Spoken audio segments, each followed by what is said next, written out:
ay pwede nyo po ma-access. Datihan po, yung 21 gamot ay ma-access nyo pa rin po dun sa consulta clinic.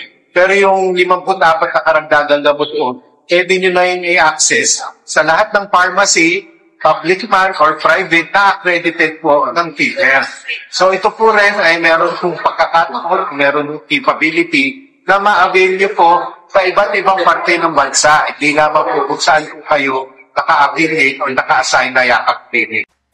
Bago tayo magpatuloy, huwag kalimutang mag-subscribe sa aking channel.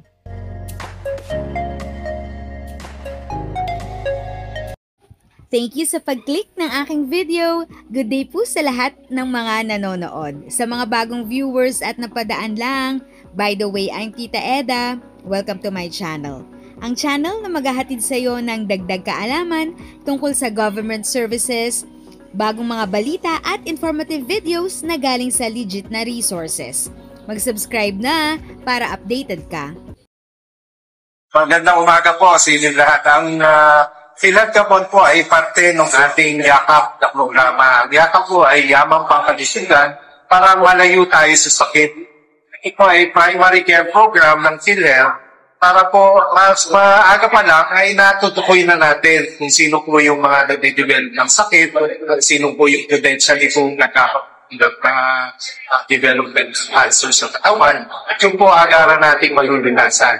So ito pong PhilHealth Gamot, pinalawig po natin yung datihang 21 gamot na covered ng konsulta, at ngayon po ay gagawin po natin kabuuan na 75. So nakadagdag po tayo ng 54 gamot. At ito po ay pwede nyo po ma-access. Datihan po, yung 21 gamot ay ma-access nyo pa rin po dun sa consulta clinic. Pero yung 54 na karagdagang gamot po, pwede nyo na yung i-access sa lahat ng pharmacy, public man or private na accredited po ng PhilHealth. So ito po rin ay meron pong pagkakataon, meron pong capability na ma-avail nyo po sa iba't ibang parte ng bansa. Hindi lamang po kung saan po kayo naka-affiliate o naka-assign na Yakap Clinic. So ang expectation mo namin, kapag na-cover na po natin yung gamot, di mas maibababa po natin yung po mga pagkakataon ng ating mga miyembro ay lumala pa ang sakit at mas lalo pang lumaki ang gastusin at lalo na maiwasang ma-hospital pa po sila kung pwede na natin agapan na maaga pa lang yung kanilang sakit. So kayo po ay magparehistro sa Yakap dahil tayo po ayon sa batas, lahat po ay miyembro na ng PhilHealth. Pero ang pagka-rehistro nyo po o hindi mo registration nyo, kundi po kayo po ay pipili ng inyong Yakap provider. Kasi nakaayon po din yun sa batas na ang ating pong pasyente ay meron pong freedom of choice. Kung sino po ang provider na gusto niya, at usually po, advice ko, yun po malapit po sa inyo para madali ma-access. Tsaka yung tampante kayo doon sa servisyong ibibigay ng ating Yakap Clinic. Pagka po kayo ay PhilHealth member, ibig sabihin din po no, dapat po may PhilHealth ID number na po kayo. So, ang mga paraan po para po kayo makapili ng Yakap provider ay pwede po kayong sumangguni sa aming mga local health office kasi nandun po yung mga listahan po sino po yung studio, or pwede po kayong pupunta doon sa eGov app. At pag sa eGov app mo, pupunta kayo doon sa PhilHealth website, pwede po meron po na doon na National Government Agency. Kapag po kayo doon, makikita nyo po meron pong option po ng Yakap. Doon po, pag pinindot nyo, i-guide po kayo, ano po probinsya kayo, ano kayo, at ano po yung mga accredited Yakap Clinic. Pag yun po yung napili nyo, ay pwede po tawagan nyo, meron kayong paraan, or meron po kaming i-push na data ninyo doon sa Yakap Clinic para sila po i-mount sa inyo at ma-schedule kayo. Pagka walk-in po, medyo mahirap kasi hindi mo natin alam yung schedule po ng clinic on that day. Kaya mas maganda po either tawagan or through the eGov app.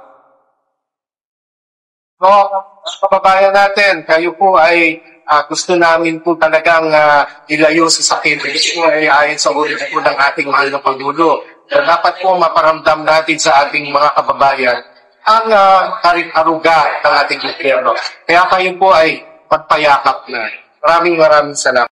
If sa tingin mo, natulungan ka ng video ko na ito, nakasave ka sa oras mo, you can click yung thanks button at any amount ay malaking help sa pag-grow ng channel ko. Yun lang po muna ang aking update. Sana ay nakatulong na dagdag kaalaman ang aking shinare today. Ang goal ng aking channel ay mag-create ng awareness. Kung ganitong mga topic ang gusto mo, panoorin mo ang mga videos ko na ito.